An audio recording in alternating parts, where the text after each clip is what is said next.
Bien, ¿me confirman si todos podemos observar esta pantalla, por favor?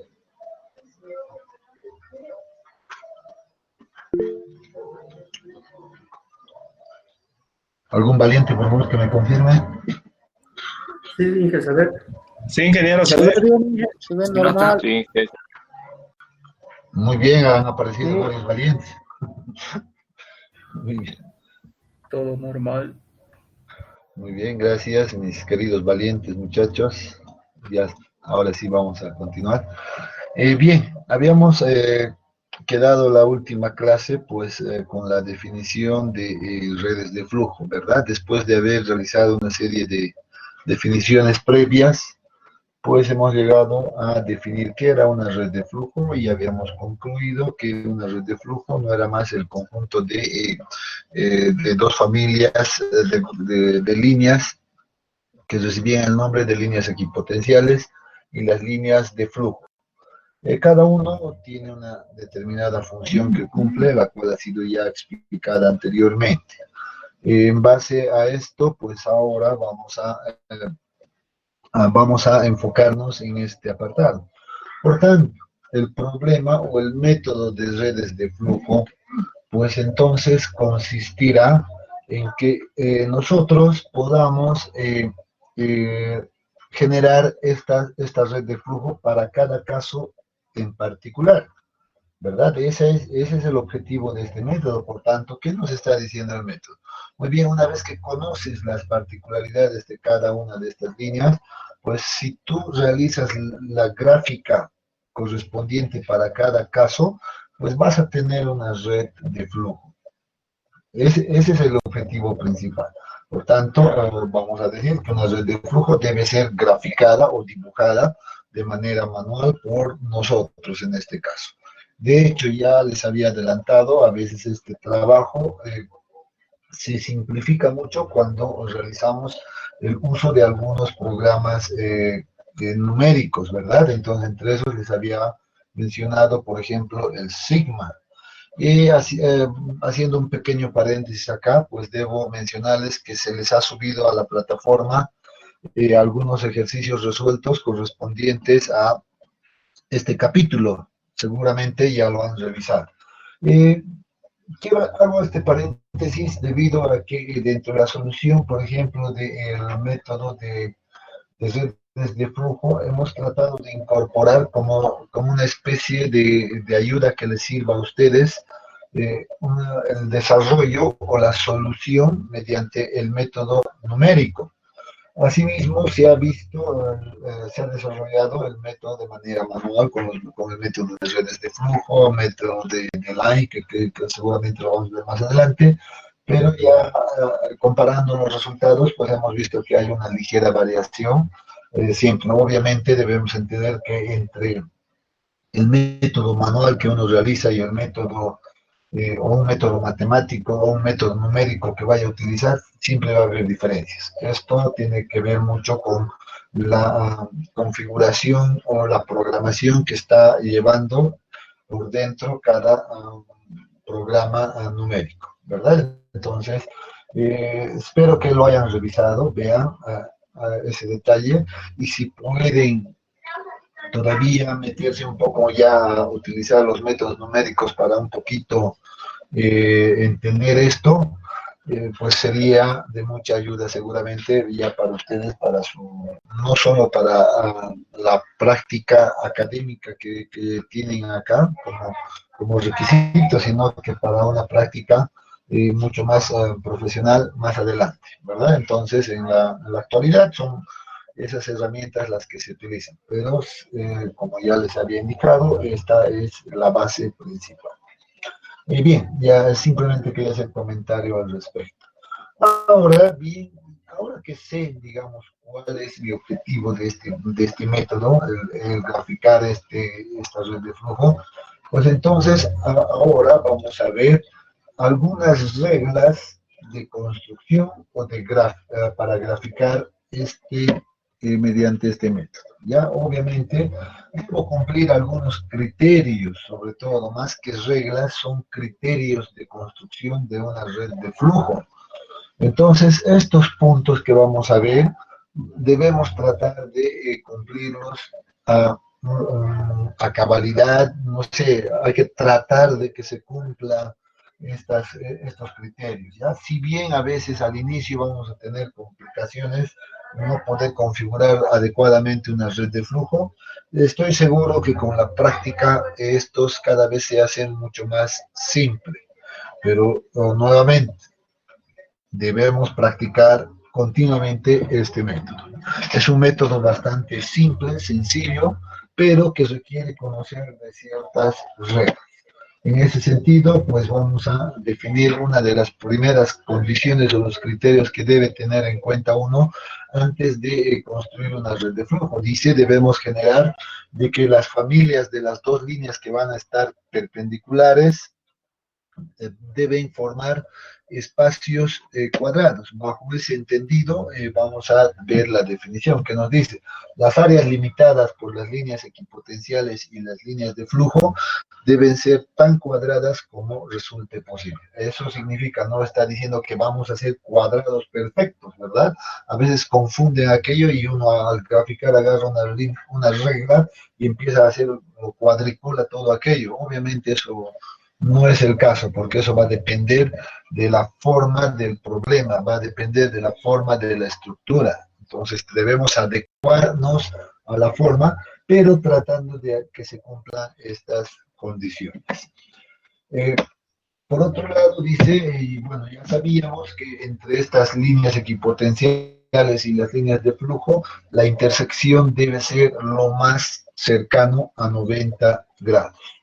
Hay que tratar de que se cumpla aquello. Eso es lo que se debe hacer cumplir.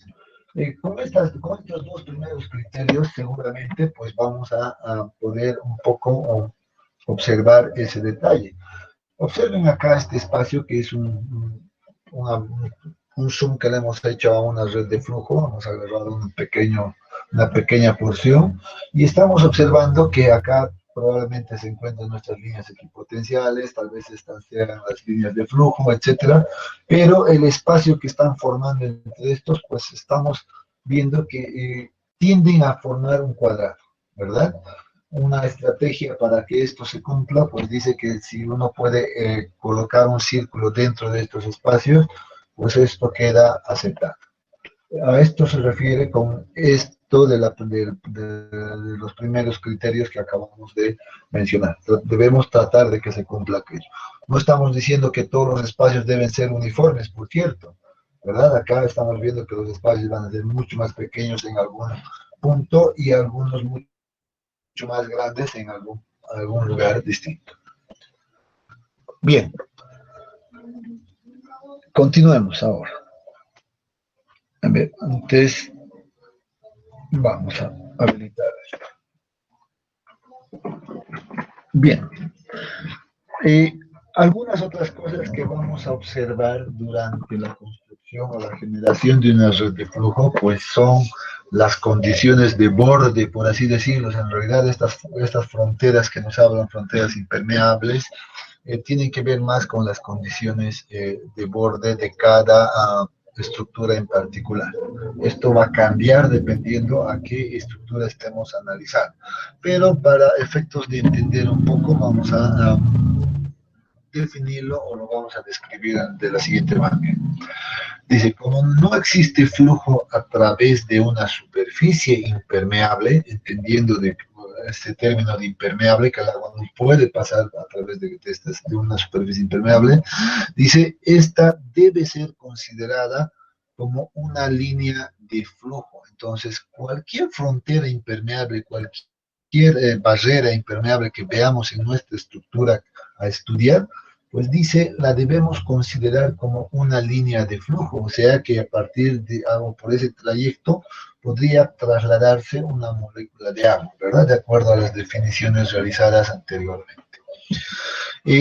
Sin embargo, por el otro lado aparece también alguna frontera permeable, eso significa algún límite por donde el agua sí podría pasar fácilmente, ¿verdad? En este caso dice un límite permeable y que además esté sumergido, en el cual la carga va a ser constante en cualquier lugar de este límite, dice, se debe constituir como una línea equipotencial. Entonces, dos condiciones de frontera que tenemos, o condiciones de borde también, por así decirlo, pues que debemos considerar sobre todo eh, para la interpretación de cada caso. Bien, ¿a qué nos referimos? Para entender esto que acabamos de describir, pues vamos a tomar el siguiente ejemplo, este ejemplo donde vemos una ataguía simple, en este caso que está inmerso en el terreno, pues esta corresponde a la superficie del terreno seguramente. Esta, de igual manera, acá está el terreno. Seguramente vamos a decir que la carga de agua en este caso se encuentra definida por este punto, y al otro lado de la taguilla pues tenemos una carga de agua que seguramente se ha disipado hasta esta altura, esto debido por la introducción de nuestra taguilla, ¿verdad? Entonces, ese es el objetivo en realidad de estas estructuras. Eh, Bien, para ese caso, pues primero podemos definir, por ejemplo, las fronteras permeables. En este caso, ¿cuáles serán nuestras fronteras permeables? Pues en este caso, para este ejemplo, pues esa frontera pues va a ser definido, por ejemplo, por el punto A y el punto B, o sea, la superficie del terreno. Hemos dicho, por acá puede pasar el agua fácilmente, por tanto es una frontera permeable. Ese será el punto B. Por otro lado, a este otro lado de la barra, pues seguramente vamos a poder definir también, lo voy a llamar simplemente un punto C, por acá. No puedo. Punto C. Y a este otro límite le voy a llamar un punto D. Nuevamente ahí observamos que el terreno es una frontera permeable en este caso. A eso se refiere. Ah, ¿por qué dice que la carga va a ser constante en cualquier punto? Porque nuevamente, si imaginamos instalar nosotros piezómetros en cualquier punto de acá, por ejemplo, o en este punto que se encuentra en esta línea o en esta frontera, pues las alturas de carga van a ser exactamente la misma. Por tanto, eso significa que esta frontera o esta línea AB debe ser considerada como una línea equipotencial.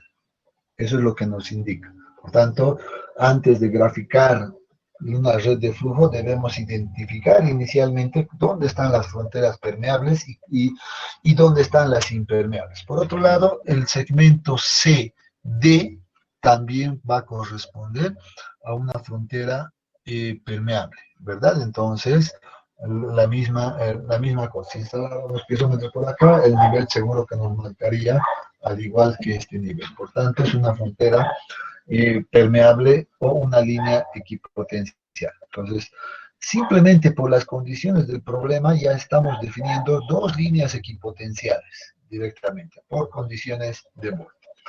¿Dónde se encuentran ahora nuestras fronteras, en este caso, impermeables? Hemos hablado de las fronteras impermeables. En este caso, para esta estructura, pues tenemos acá una frontera impermeable que va a ir desde el punto B, seguramente, por acá, va a llegar va a dar una vuelta por el otro lado de esta taguilla y va a llegar hasta el punto C.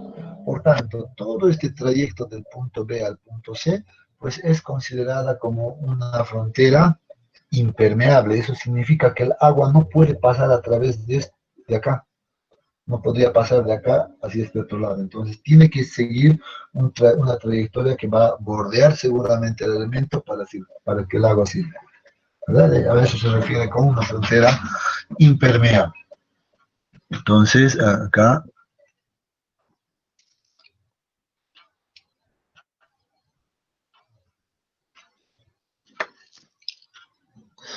bien, otro límite que voy a mencionar acá, vamos a suponer que el material que se encuentra por acá es un material también impermeable, por tanto todo este segmento definido por el punto E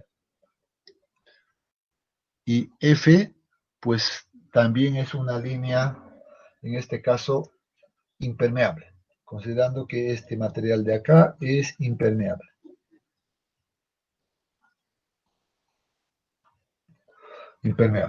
Ya entonces, nuevamente, de acá estamos definiendo para este ejemplo en particular que había tenido dos líneas, en este caso dos fronteras permeables y también dos fronteras, en este caso impermeables, por donde el agua no puede pasar. Entonces, eso debe quedar definido. Al ser una frontera impermeable, esto va a cumplir la función de una línea de flujo. Entonces, nuevamente tenemos otras dos líneas de flujo definidas. Bien, esa es una condición que debemos tenerlo presente para cada caso.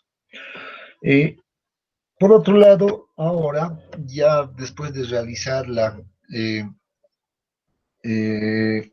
este caso las definiciones de fronteras impermeables, pues vamos a entrar a realizar más que una regla, deberíamos de ponerlo como definición de canal de flujo. Ya, entonces, dice, es una definición que debemos conocer. Dice, es la región de flujo comprendida entre dos líneas de flujo, que además dice que por esta región va a circular el agua. Por acá se mueva el agua con, o sea, un determinado caudal de agua. Otra cosa que necesitamos definir es una caída equipotencial. Eso significa, dice, o es la región de flujo comprendida entre dos líneas equipotenciales. Entonces ya conocemos estos espacios, pero ahora lo hemos definido correctamente. Vamos a aclarar más adelante a qué se refería con un canal, la definición de canal de flujo y la definición de caída equipotencial. Condiciones de borde, nuevamente, recordando estas condiciones de borde que pueden ser a veces un dolor de cabeza, pues vamos a ver lo siguiente. ¿Qué es lo que nos dice? La forma de la red de flujo depende de la geometría y las condiciones de borde del sistema. En ese caso, pues por ejemplo, vamos a observar este ejemplo de acá, pues dice que vamos a tener una condición de borde, noten esta línea segmentada, que correspondería seguramente a una frontera permeable, ¿verdad? Similar a lo que hemos visto anteriormente. Entonces dice, en este caso, cuando la altura de carga se encuentra en este sentido, pues entonces esto se considera que es un borde de entrada, por donde va a ingresar la carga de agua por acá y va a circular en esta dirección hasta trasladarse y llegar a este punto. En este punto, pues tenemos nuevamente la otra frontera de permeable que correspondería a la denominación de un borde de salida. Por acá va a salir el agua. Entonces, dice, podemos tal vez identificar como delta Q por acá. Entonces, vean que acá estamos realizando esas dos definiciones y que son importantes. Por otro lado, observamos para esta estructura que la línea, en este caso, o los bordes impermeables, pues se van desde el punto B, C, D y E. Ese es un borde impermeable, por tanto el agua no puede pasar a través de este elemento al ser considerado una presa de concreto. Por otro lado, habíamos dicho, vamos a suponer que el material que está por debajo de acá, pues sea considerado como un material impermeable. Por tanto, este segmento nuevamente ya es conocido. Por tanto, estamos notando que para distintas condiciones, en este caso de la estructura, es posible que casi siempre vamos a tener pues definido un borde de entrada por donde ingresa el agua y un borde de salida que nos define los límites, en este caso, permeables. Asimismo, estamos observando que casi siempre en la parte inferior vamos a tener un borde impermeable, por donde el agua no va a poder pasar hacia este otro lado, y por otro lado, dependiendo del tipo de material, también seguramente vamos a definir otra condición de borde impermeable. Vamos a ver otro ejemplo un poco distinto, considerando el otro flujo de agua. Por tanto, vamos a ver acá cuáles esas condiciones. Observemos acá que la altura de carga pues está marcándose en este punto. Esta es una presa de tierra. Habíamos dicho que en estas presas de tierra a veces lo complicado es definir la línea freática, como se está dando en este punto, ¿verdad? Entonces, noten acá inicialmente que vamos a definir el borde de entrada, nuevamente, que va a estar definido por el punto A y el punto B. Entonces, se está tomando esta forma en este caso, en este ejemplo. También, por otro lado, se va a definir seguramente la sección del borde de salida al otro extremo de la presa de tierra, de esta manera, ¿no? En líneas punteadas. Por otro lado, el borde impermeable, nuevamente, vamos a suponer en este caso que es la base de la presa de tierra, es un material impermeable, por tanto no pasa el agua por esta línea. Y la línea freática que se ha definido en realidad, o la forma que ha tomado en este caso la línea freática, también es considerada como borde impermeable en este caso. Entonces, con todo esto, pues estamos observando que estas condiciones de borde, pues debemos identificarlo siempre al inicio, antes de realizar el dibujo de una red de flujo, como estamos observando acá. Ya lo primero que hacemos es identificar dónde está el borde de entrada, dónde está el borde de salida, cuáles son mis bordes impermeables. Entonces, a partir de aquello, seguro yo ya voy a poder generar mi red de flujo paralelo a estas líneas o siguiendo una forma conveniente, ¿verdad? Por tanto, las líneas equipotenciales seguramente van a avanzar de esta manera. Obviamente, este gráfico que estoy realizando es simplemente ilustrativo, no estoy realizando un dibujo adecuado, ya sobre todo estas líneas de acá. Bien, hasta acá alguna consulta. Vamos a dar un minuto para ver si hay algunas consultas hasta este punto. Ingeniero, ¿cómo se dibuja la línea freática? Bien, para dibujar la línea freática, pues existen algunos métodos matemáticos propuestos por distintos autores. En realidad hay tres métodos principalmente que se utilizan, que ya les he dicho, eso más depende de la geometría, en este caso de la presa de tierra.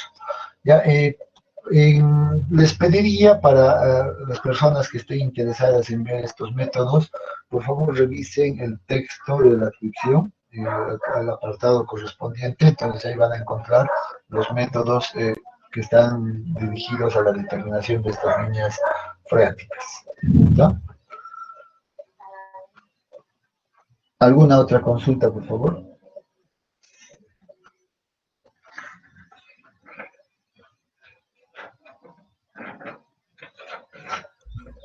Ingeniero, ¿y la red de flujo se puede extender hasta más abajo? O sea, más abajo de la línea del punto A a D.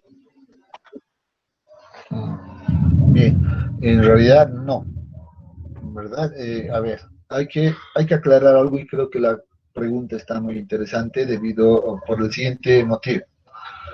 Debemos entender lo siguiente, hay que mentalizarnos que nosotros dibujamos una red de flujo, ya dibujamos una red de flujo para calcular qué cantidad de agua va a ir por la red de flujo, por toda esa red de flujo, o sea, por acá. Qué cantidad de agua va a pasar a través de este segmento. No puedo extender la red de flujo, hacia más abajo. ¿Por qué? Porque ya estaría yendo en contra de los conceptos de impermeable. ¿Qué quiero decir? Que sabemos que por un segmento impermeable o por un elemento impermeable no va a pasar el agua. Por tanto, no se debería realizar la gráfica de la red de flujo más allá de estas fronteras. Por eso recomiendo al inicio siempre que antes de empezar a dibujar estas redes de flujo, pues debemos primero identificar estas condiciones de borde. Por eso Por eso vean que en esta figura y en la otra, lo primero hemos enmarcado bien, digamos, hasta dónde va a llegar esa red de flujo, ¿verdad? Entonces está delimitado, en otras palabras, por estos límites, por estas condiciones de borde. ¿Alguna otra consulta que tenga? Ingeniero, preguntita, ¿y cuántas líneas equipotenciales es permitido para hacer el dibujo? Bien, es otra pregunta tal vez muy interesante. ¿Por qué? Porque obviamente uno quiere tener tal vez las pautas más claras, ¿verdad? A ver, voy a responder a la pregunta de dos maneras. La primera que tiene que ver con que vamos a resolver el problema de manera gráfica y manual, ¿ya? O sea, como lo hacemos, como estamos acostumbrados a solucionar estos problemas. En ese sentido, obviamente no hay una norma, no hay una regla específica, pero sí podemos hacer algunas recomendaciones, ¿ya? Y las recomendaciones van, por ejemplo, en el sentido de definir un canal de flujo, ¿ya? Entonces, en definir un número de canales de flujo. Canales de flujo.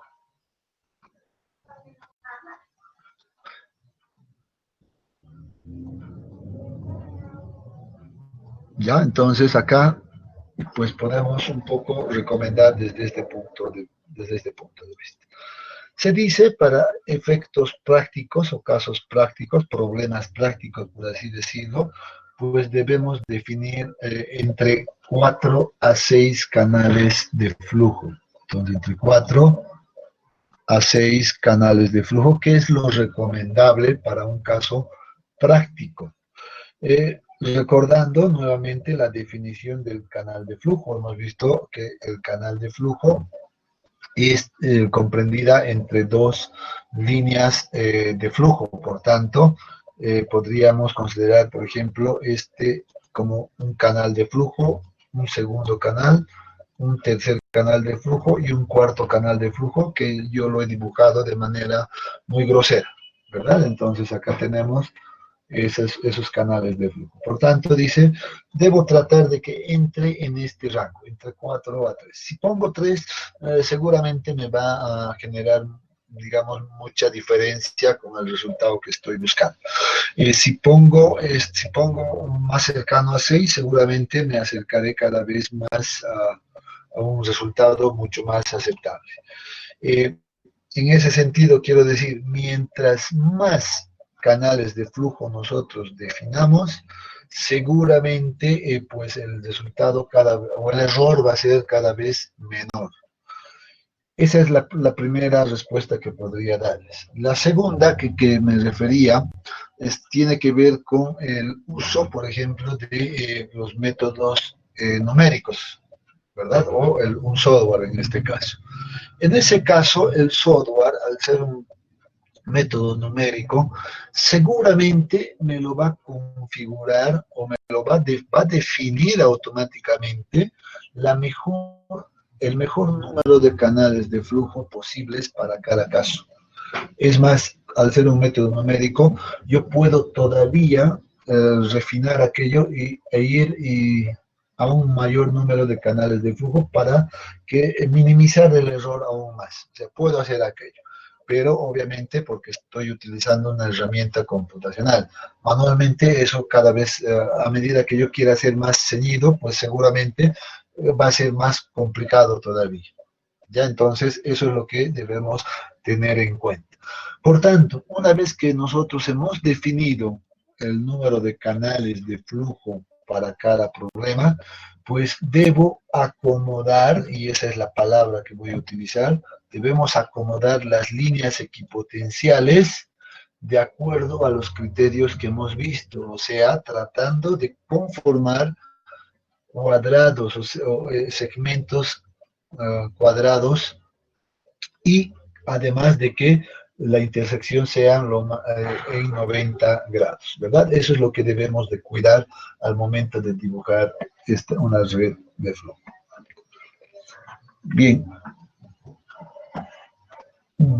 Si hay alguna consulta más todavía.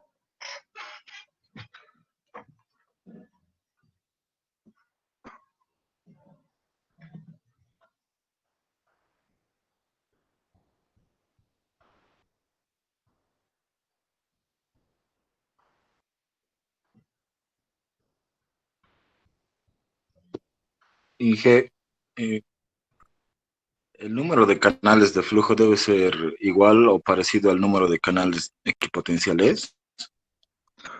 No. Nunca va a ser simétrico en este caso.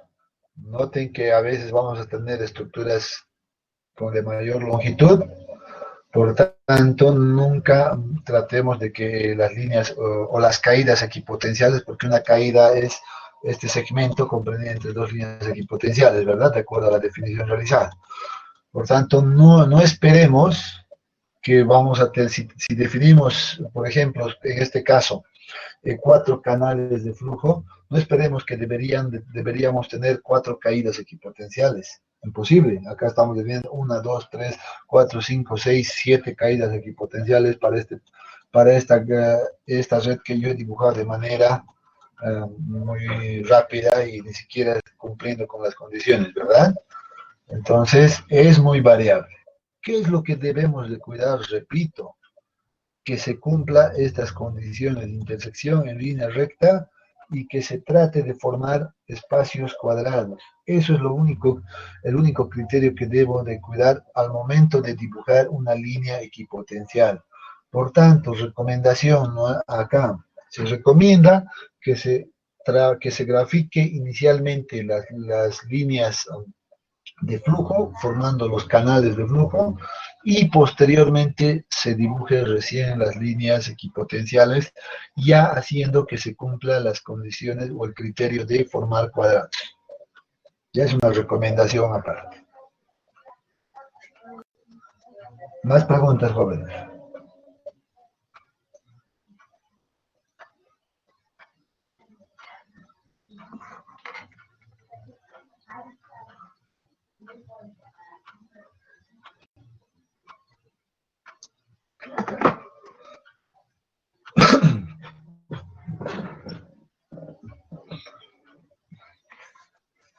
Ya, muy bien. Si no hay más preguntas, pues vamos a continuar. Algunas otras recomendaciones que podemos puntualizar en este punto respecto a graficar una red de flujo. Por ejemplo, me voy a tomar este ejemplo de acá. Ya voy a borrar un poquito para aclarar lo que estoy indicando. Ya, lo que quiero indicar, perdón. Una recomendación en particular que siempre realizo. Dice, anótense muy bien esto y grábense, por favor. ¿Ya? Una línea de flujo, escuchen bien, una línea de flujo siempre va a iniciar en una frontera permeable. Una línea de flujo siempre va a iniciar en una frontera permeable y va a concluir o va a llegar su punto final de esa línea en otra frontera permeable. Siempre. No puede intersectar una línea de flujo a una frontera o a una frontera impermeable. ¿Ya? Recomendación. ¿Qué es lo que acabo de decir? Acabo de decir que si voy a dibujar, por ejemplo, una línea de flujo, pues seguramente va a iniciar por acá, en la frontera permeable, y se va a trasladar de esa manera y va a concluir en el punto, en este caso, del borde de salida. Esa regla debe de cumplirse siempre. No vale, por ejemplo, voy a ponerlo de otro color ahora, voy a poner algunos, a veces hacen lo siguiente, inician bien y pues terminan ahí. Eso no es válido, jóvenes, eso no está permitido, no debe ocurrir aquello, ¿ya? Entonces, prohibido ver, hacer esa cosa. Por tanto, siempre va, eh, en este caso, siempre va a venir de esta manera. Estoy suponiendo una red de flujo, o en este caso, unas líneas de flujo de ese estilo. ¿Ya? Regla general. Así debe ser. Inicia en el borde de entrada o un segmento permeable y termina en el borde de salida o otro segmento también permeable. Segunda regla de dibujo que hemos dicho, debemos dibujar ahora las líneas equipotenciales. Para dibujar las líneas equipotenciales, nuevamente, otra regla, anótense, siempre debe iniciar en un borde impermeable y terminar en otro borde impermeable. Ya lo contrario que pasaba con las líneas de flujo. Entonces, voy a suponer nuevamente que tengo por acá y voy a dibujar de esa manera. O sea, estoy iniciando en la presa de concreto, en el borde impermeable, y estoy terminando en la base de acá. Siempre debe ocurrir aquello.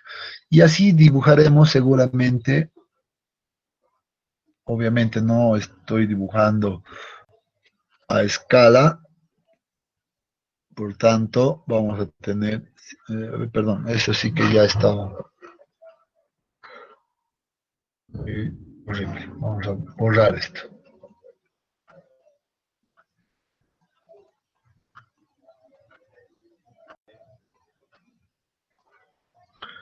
Dije una pregunta. Dígame. ¿En qué parte de la red de flujo va a ser mayor la velocidad? Me refiero a que si va a ser mayor la velocidad cerca al borde impermeable o al contrario. La velocidad, ¿a qué te refieres? ¿La velocidad de qué, perdón? La velocidad de flujo de agua. ¿En dónde va a ser, dónde se va a encontrar con mayor presión, te refieres?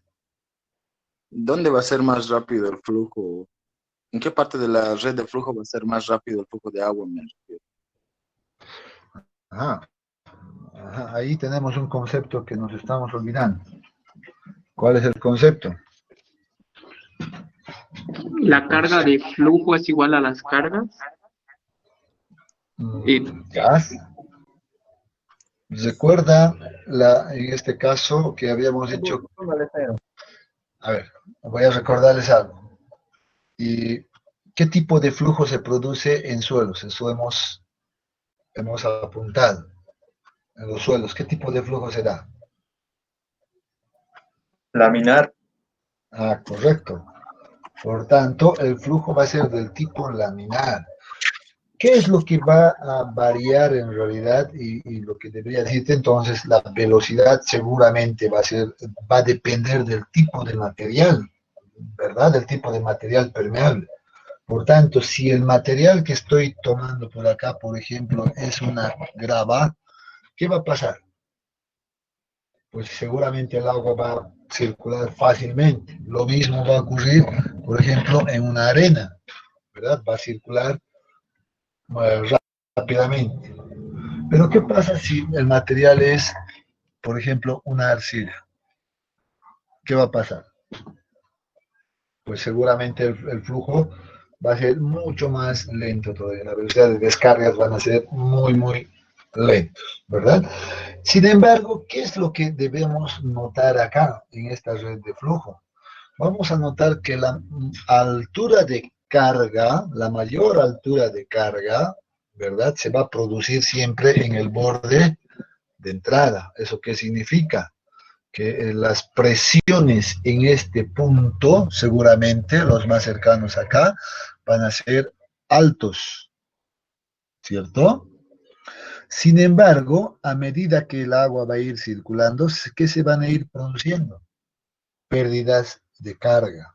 Por tanto, esas pérdidas de carga seguramente se van a ir acumulando en función a la posición de las líneas equipotenciales, y vamos a llegar seguramente con una altura de carga X mucho más baja a este punto de acá.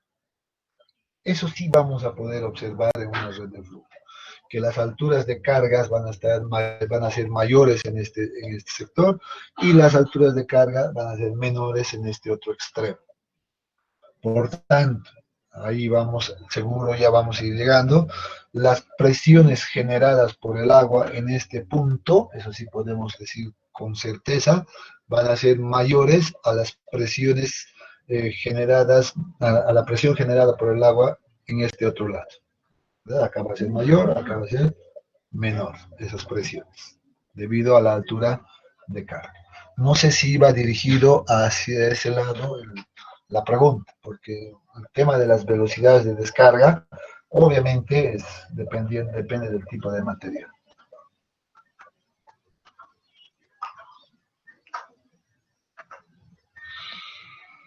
¿Alguna consulta? Sí, gracias. Ya. Ingeniero, a la hora de hacer nuestras líneas de flujo, entre línea y línea, ¿qué distancia es sugerible para que nosotros grafiquemos?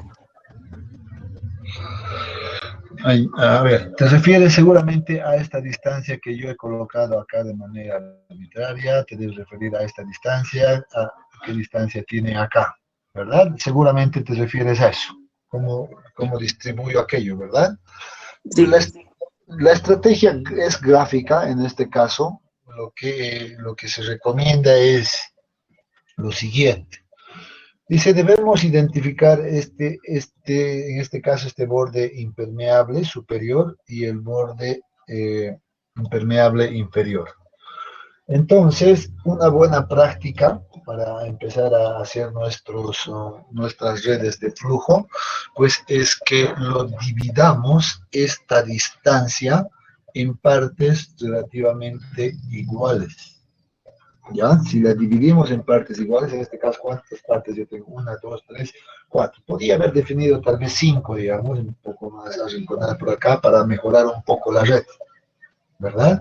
Podría haber definido 5 y lo distribuía, podría hacer eso para practicar, marcar ese punto y a partir de esos puntos hacer pasar las líneas de flujo. Esa es una buena recomendación que se les puede dar en este punto. ¿Ya? No hay una distancia específica, por así decirlo. Pero hay otro caso. ¿Qué pasa? Tenemos problemas donde básicamente, y voy a cambiar de color ahora, ¿qué pasa en el caso de que acá se incluye una ataguía, por ejemplo? ¿Verdad? Que generalmente esto es muy particular, o un caso muy particular. Van a disculpar mi pulso, no está muy bueno. Entonces, a veces se colocan unas ataguías acá. Obviamente, estas ataguías se colocan en el caso de que la altura de carga que hemos disminuido hacia este otro lado no haya reducido lo suficiente o lo necesario como para bajar el gradiente hidráulico en este punto, ¿verdad? Es algo que seguramente en diseño, en obras hidráulicas se debe realizar. Cuando no se consigue eso y el gradiente hidráulico en este punto, el gradiente hidráulico de salida, es grande todavía, entonces se piensa en dos soluciones. Instalar, por ejemplo, una ataguía de este tipo acá, de tal manera de que esta red de flujo cambiaría el trayecto, ¿verdad? Ya tendría que venir por este otro lado y bordear aquello. Debería de cambiar aquello. O la otra solución es de que tengamos que cambiar la geometría de nuestra presa, en este caso, alargándola a mayor longitud, que a veces eso resulta ser antieconómico. Por tanto, lo más práctico a veces es considerar una ataguía por acá, ¿verdad? En ese caso, ¿qué deberíamos considerar para definir en este caso lo que acabamos de describir, la división de los segmentos. Pues nuevamente el criterio es lo mismo. Identifico la línea, en este caso impermeable, que en este caso seguro va a ser impermeable también esta onboard impermeable, esta taguilla que coloquemos. Por tanto, voy a simplemente identificar este segmento de acá, nuevamente, y lo que voy a hacer es dividir nuevamente este segmento en partes iguales. Por ejemplo, puede ser 4 segmentos iguales, 5 segmentos, 6 segmentos iguales, etc. ¿Verdad? Yo podría definir, por ejemplo, 1, 2, 3, 4 por acá, y tengo ¿cuántos segmentos? 1, 2, 3, 4, 5 segmentos. Y a partir de eso, pues seguro voy a hacer pasar nuevamente mis líneas de flujo y las voy a acomodar a la forma de la estructura. No sé si con eso queda claro la pregunta.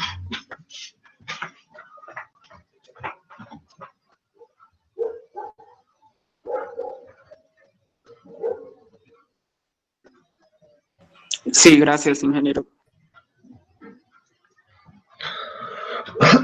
Muy bien, entonces, pues con esto ya estaríamos concluyendo este punto, ¿ya? ¿O hay alguna otra consulta todavía?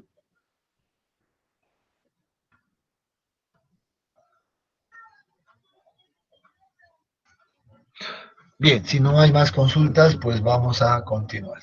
Lo mismo podríamos haber hecho, por ejemplo, en este otro caso, ¿verdad? Definimos el espacio más corto entre estas dos líneas, pues hubiera resultado ser este espacio de acá, lo cual deberíamos de dividirlo en segmentos iguales y luego a partir de eso recién configurar las líneas, en este caso, de flujo, ¿verdad? Seguramente algo así. Y vamos a realizar la gráfica. Esto, pues yo digo, la mejor manera de que nos aprendamos esto es practicando. Seguro que al inicio van a tener muchos errores, no van a poder cumplir con una red de flujo adecuada, etcétera. Lo único que tienen que hacer es ensayos de prueba y error, no hay más. Borrar, nuevamente volver a intentarlo, volver a borrar, etcétera, hasta que en algún momento les diré que el mismo pulso y la mano se acostumbra ya a ver de acuerdo a la forma, pues ya va a observar fácilmente y va a poder generar la red de flujo. Pero eso después de realizar mucha práctica. ¿Ya? Entonces, les recomiendo nuevamente que vayan a su texto. En el texto creo que hay varios ejercicios o estructuras de distinta forma, por cierto, planteados ahí. Vayan, recurran a esas figuras y dibujen las redes de flujo, practiquen. Si no les sale, vuelvan a borrar, vuelvan a hacer 2, 3, 4 veces, hasta que les salga algo aceptable. Entonces, recomendación. Bien, ahora les decía, muy bien, vamos a pasar ahora sí, a la parte de respondernos para qué hemos realizado la red de flujo, ¿verdad? Entonces decimos, ya había adelantado que la red de flujo, pues, la dibujamos con el afán de determinar qué cantidad de agua va a circular a través de esa red de flujo, ¿verdad? Para aquello, pues nos vamos a iniciar determinando la cantidad de flujo que pasa a través de un canal de flujo inicialmente, ¿ya? Entonces vamos a pensar inicialmente en un canal de flujo. Después de esto, pues para aquello, más bien, nos vamos a ir a este ejemplo simple. Ya vamos a tomar esta red de flujo como ejemplo. Y es más, ni siquiera vamos a tomar toda la red de flujo. Vamos a tomar un pequeño elemento de acá, por así decirlo. Vamos a tomar simplemente este pequeño elemento y le vamos a hacer un zoom para poder explicar este concepto.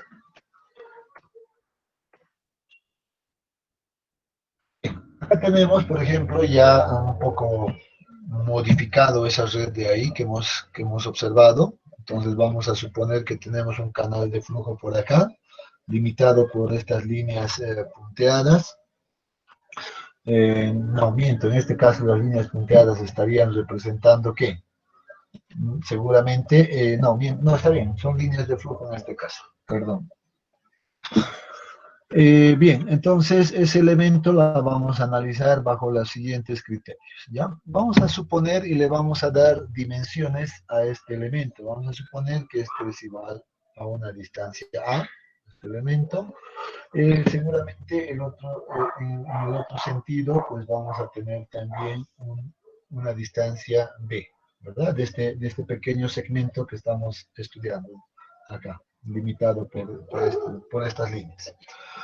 ¿Qué más podemos suponer para esto? Vamos a suponer que instalamos, en este caso, un piezómetro en esta línea equipotencial. Por tanto, digo, no interesa si pongo acá o donde coloque este piezómetro, pues el nivel del agua me va a marcar siempre en el mismo lugar, ¿verdad? De acuerdo al concepto y definición de línea equipotencial. Por tanto, vamos a decir, acá se encuentra ese nivel del agua.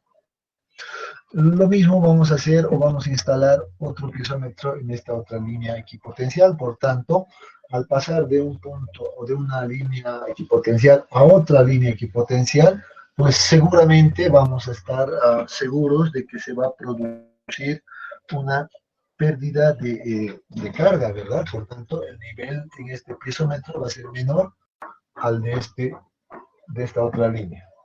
En ese sentido, pues vamos a decir que se define la pérdida de carga como la diferencia de estos dos niveles de agua. Bien, a partir de esto, de estas consideraciones, pues vamos a empezar a desarrollar o generar la formulación de las ecuaciones.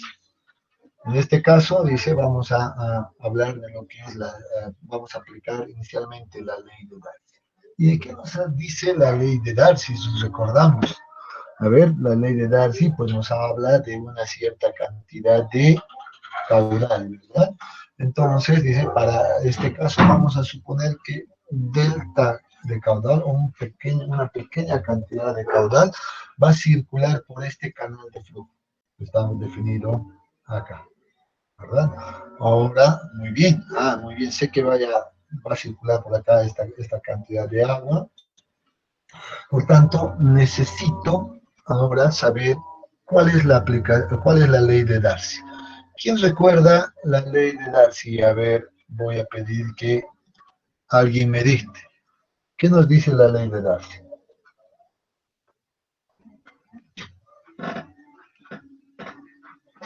¿Qué nos dice? ¿Algún valiente?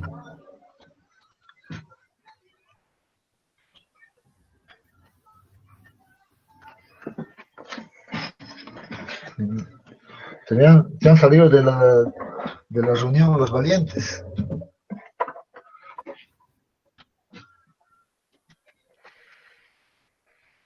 ¿Qué ha pasado? Se me escaparon.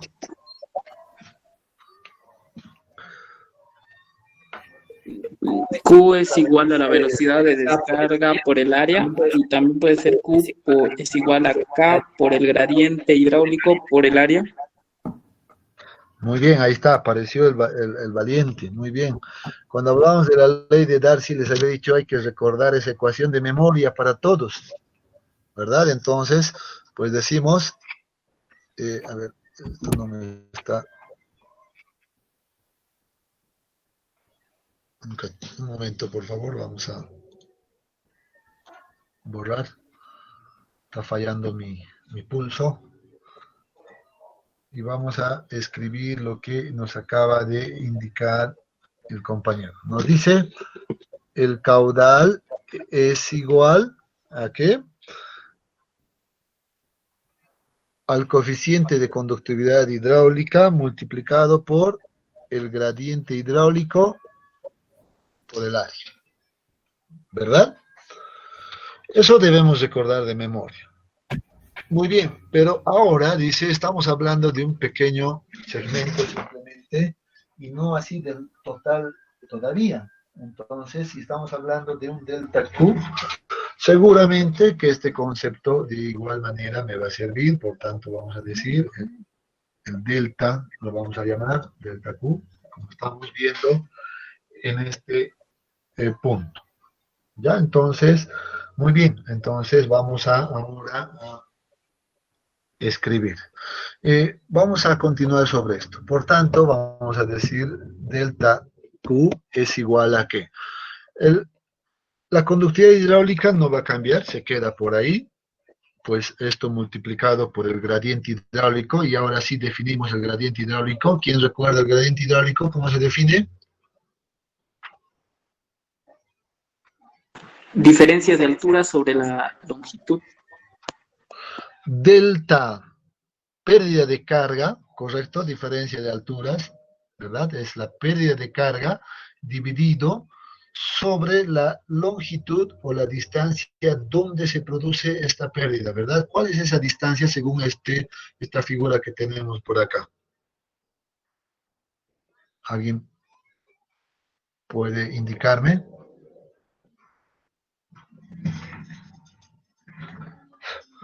¿En qué distancia se produce esta pérdida para esta gráfica de acá? Ingeniero. Correcto, ¿verdad? Estamos pasando desde acá hasta acá, por lo tanto eso es A. Muy bien, entonces, muy bien, definimos aquello. Ese es el gradiente hidráulico. Ahora dice, debemos multiplicar esto.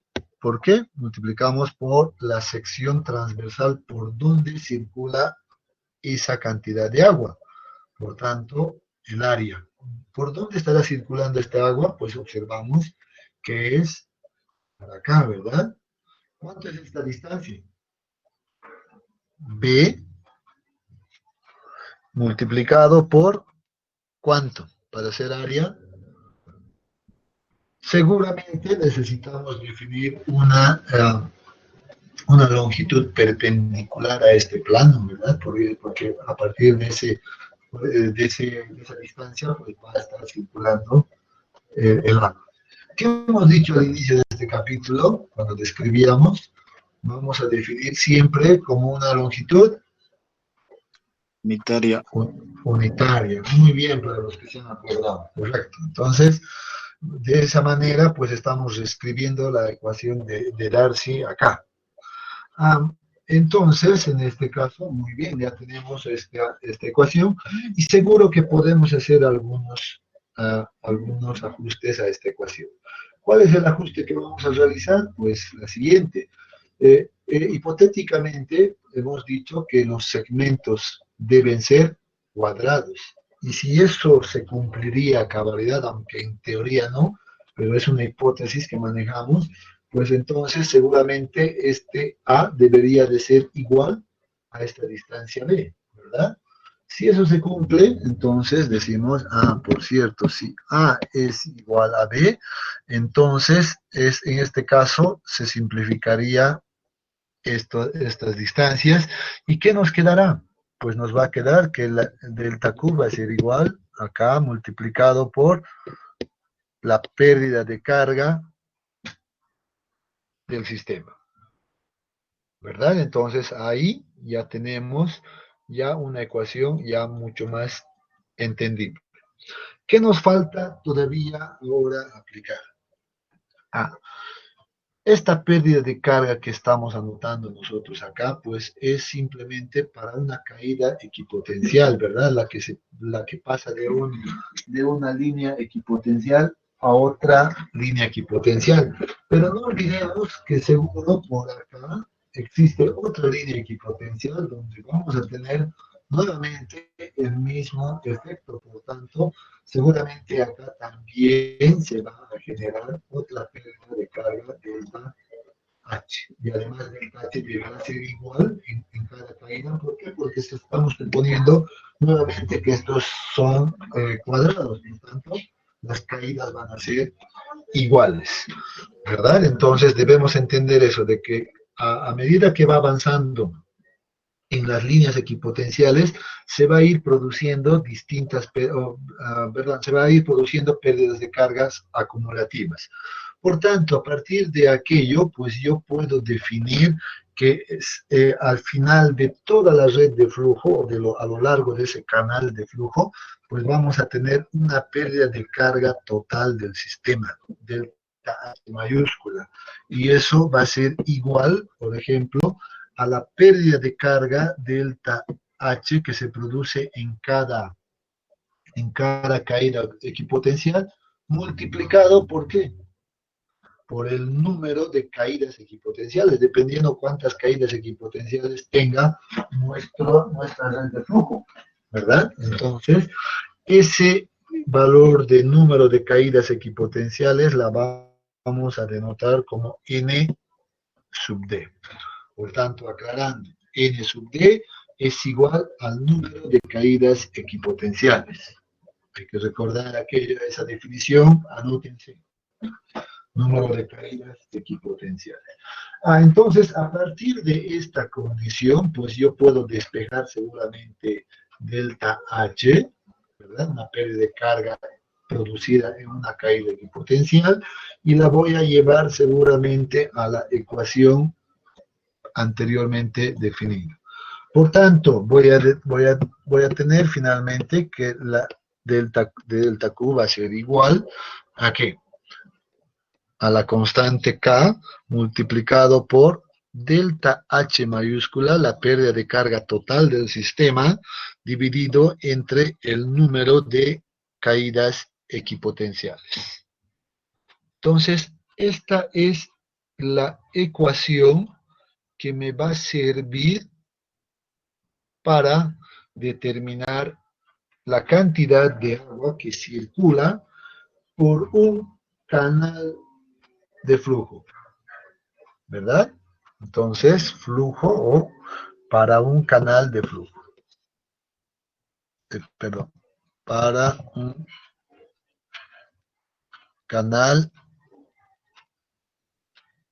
de flujo. O sea, solamente el agua que va a circular por este canal de flujo. Pero ya hemos visto que en una red de flujo, pues existen varios canales de flujo y a modo de ejemplo, habíamos dicho, nosotros podemos definir un número de canales de flujo entre 4 y 6 canales de flujo, ¿verdad? Por tanto, recordando este último, seguro que podemos ahora definir una última ecuación que va a determinar el caudal total, ya no delta, ¿verdad? El caudal total que va a circular por toda la red de flujo, que va a ser igual, seguro, a, perdón, esto voy a borrar un dato, permítame, que va a ser igual entonces, ¿a qué cosa? A delta Q, al caudal que circula por un canal de flujo, multiplicado por el número, en este caso, número de canales de flujo, y a la cual le vamos a denotar N sub F. Acuérdense de estas definiciones. N sub D, número de caídas equipotenciales de la red de flujo. N sub F, número de canales de flujo de la red de flujo, de toda la red de flujo.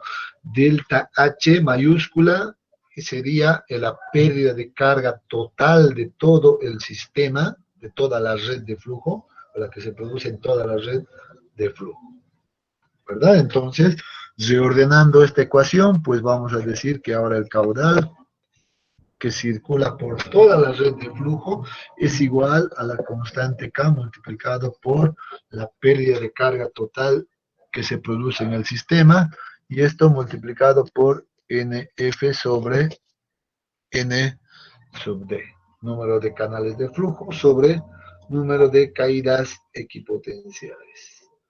Muy bien, y ahora sí puedo decir que este es el caudal o la ecuación que me va a ayudar a determinar el caudal total que circula por una red de flujo. Esta de acá solo me sirve para calcular el caudal que circula por un canal de flujo, y esta de acá para toda la red de flujo. Hay que tener claro aquello. A veces confundimos mucho. A veces se les pide determinar el caudal por una red de flujo y solamente utilizan esto. O a veces se pide determinar el caudal en un canal de flujo y están utilizando esta ecuación. Entonces hay que notar esa diferencia. Muy bien. Voy a darles un minuto para ver si hay alguna pregunta hasta acá.